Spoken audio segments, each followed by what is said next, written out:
Boa noite, gente. Tudo bem? Meu nome é Pedro Ferreira e eu sou psiquiatra da equipe do Dr. Renato Mancini. Hoje eu gostaria de falar com vocês sobre uma síndrome que vem sendo cada vez mais falada sobre, né, e também cada vez mais estudada. É a síndrome de burnout. Esse é o nome mais comum que a gente tem para ela em português.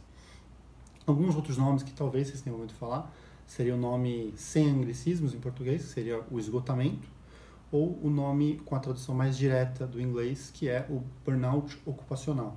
O que eu acho interessante porque enfatiza a relação dessa síndrome com o ambiente de trabalho, né? Então a primeira pergunta relevante que eu acho que cabe ser feita a respeito dessa síndrome é se ela é um transtorno ou não, né? Não estou nem entrando na seara de dizer se é um transtorno mental ou não. Então, para responder isso, a gente costuma se basear em alguns códigos ou manuais, né, que dizem aí consensos mundiais ou nacionais a respeito do que seria uma doença ou não. Tem o CID, algumas pessoas devem ter ouvido falar já, então, que é a Classificação Internacional de Doenças, que pertence à Organização Mundial de Saúde, está vinculada à ONU, né? E tem, no caso da psiquiatria, tem o DSM, que é o Manual Diagnóstico e Estatístico da Academia Americana de Psiquiatria, mas que a gente usa bastante como referência aqui no Brasil, né?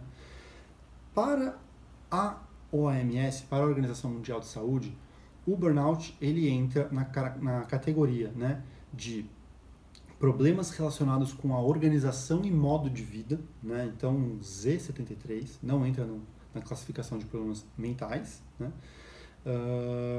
E no DSM ele nem entra, né? Então não existe um consenso na literatura a respeito de se o burnout é um transtorno ou não, né? Se vocês quiserem saber a minha opinião pessoal, eu acredito que sim. Eu acredito que ele certamente poderia entrar, né, dentro do que a gente entende como um transtorno mental ou como um transtorno comportamental, né? Então, falando agora sobre as características diagnósticas do burnout. A primeira delas, e que o próprio nome já diz, então, né, é o esgotamento, ou a fadiga, ou o estresse, ou cada vez menos energia, né? Primeiro relacionado com o trabalho ou com o ambiente de trabalho, mas depois, né, com a evolução negativa da doença, é possível que isso se generalize para todos os campos da vida daquela pessoa, né? O segundo critério seria um crescente cinismo ou cinicismo, né? São termos técnicos que a gente usa para caracterizar uma certa indiferença, rispidez, né? A pessoa ser cada vez mais bruta, então, com pessoas, inicialmente no ambiente de trabalho também, né? Então, com clientes, ou no nosso caso, pacientes, né? E também com colegas ou mesmo amigos ali do ambiente de trabalho, né? E o terceiro critério, então, seria uma crescente indiferença com o resultado do trabalho dela, ou um crescente desapaixonamento pelo trabalho dela, se preferirem, né? A pessoa pode falar algo do tipo, olha, eu amava o que eu fazia, até não muito tempo atrás, vou até mudar para esse emprego específico, e aí desde que eu estou aqui, eu não me importo se eu faço meu trabalho bem ou mal, eu só quero que termine a minha hora de trabalho e vá para casa, né? Então, esses são os três critérios aí que fecham o que a gente chama da síndrome de burnout, né? Falando agora sobre epidemiologia, né? O burnout está bastante relacionado com alguns trabalhos específicos, especialmente trabalhos em que haja uma carga de estresse, uma carga de pressão alta, né? E em que haja uma relação interpessoal próxima e eventualmente com chances de atrito, digamos. Então, algumas das profissões que têm mais risco, né, são profissionais de saúde, então, médicos, enfermeiros, dentistas e os auxiliares dessas profissões, eventualmente, por exemplo, recepcionistas de unidades de saúde, né? Professores têm muito risco também para essa síndrome, né? E algumas outras profissões em que claramente a gente sabe que existe um ambiente de trabalho muito estressante ou uma cobrança muito alta, uma pressão muito grande ali em cima da pessoa, né? Falando sobre o tratamento para a síndrome de burnout. Não existe tratamento medicamentoso, né? Também não existe o que a gente poderia chamar de um tratamento psicoterápico, embora, é claro, possa ser indicado para esse caso. O que costuma se preconizar nesses casos é primeiro um afastamento, né? Em geral a gente afasta ali por uma semana ou 2 semanas e aí reavalia a pessoa depois daquele tempo, ver como é que ela está, né?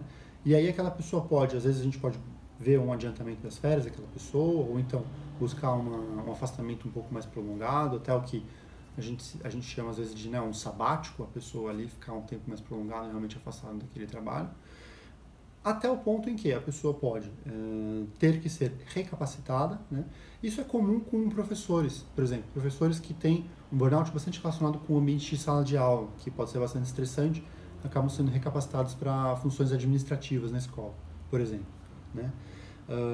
Ou então a pessoa pode acabar tendo que, vamos dizer assim, mudar de emprego e mudar de ambiente de trabalho radicalmente, né? Então essas são as soluções que a gente tem em mãos aí no momento atual para a síndrome de burnout. Por último, eu acho que cabe a gente falar nesse assunto, então, sobre a prevenção, né, do burnout e de várias outras patologias de saúde mental, né? Fazendo uma ressalva, cabe dizer que o burnout está bastante relacionado com depressão. Então, às vezes, ou muito comumente, um paciente com burnout pode fechar critérios para um episódio depressivo e pode até ter que ser tratado para tal, né? Com, enfim, uso de medicamentos ou psicoterapia, ou os dois. Mas então, falando de prevenção, a gente sempre tem que pensar, então, um pouco na nossa saúde mental, tem que pensar na gente fazer coisas que a gente gosta de fazer, dedicar um tempo para si mesmo, né? E não colocar toda a nossa energia no ambiente de trabalho. E também pensar que se você está num trabalho que não está te fazendo feliz, pode ser uma boa ideia você olhar aí o seu horizonte, ver o que você pode fazer para se sentir bem, que eu acho que é a coisa mais importante, né, na vida. Então é isso, gente. Se alguém tiver alguma dúvida e quiser também vir conversar comigo, passar uma avaliação comigo ou perguntar aqui no site, estou à disposição, tá ok? Obrigado, boa semana para vocês.